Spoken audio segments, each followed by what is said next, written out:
Okay, we've got three types of functions that we've been talking about so far this year. Linear functions we started with, and then we went to quadratics just recently, and before that we were with exponential functions. So we're going to talk about how to tell which kind of function you actually have. So in real life, you often start with some kind of data, like this table of data or maybe a bigger data set, and you want to know what kind of function you should use to model it. Okay, we're going to look at the differences between linear and quadratic on this slide.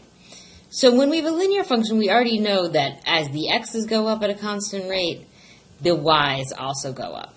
So that's called first differences, these differences between each successive term of the y's.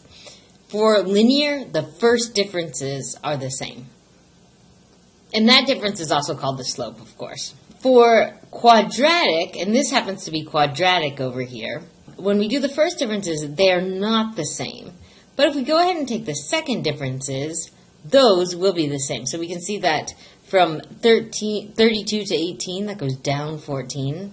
So negative 14 is the change there, and here a change of negative 10, and then negative 6, and then negative 2.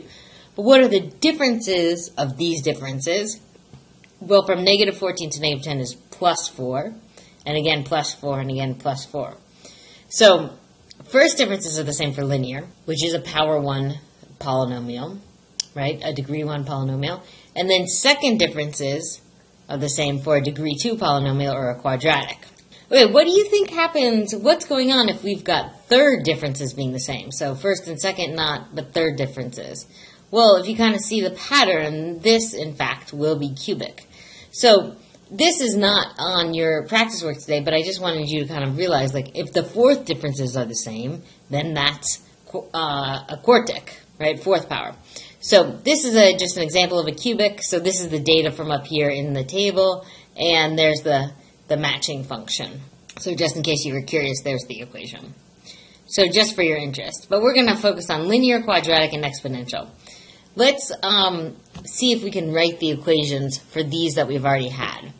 So pause the video and see if you can write the linear equation here, and then see if you could do this one with this hint that the equation is in the form ax squared. Okay, here we've got 5x plus 2, so that 5 is our slope, there's the 5x, and then here we can see the y-intercept is 0, 2.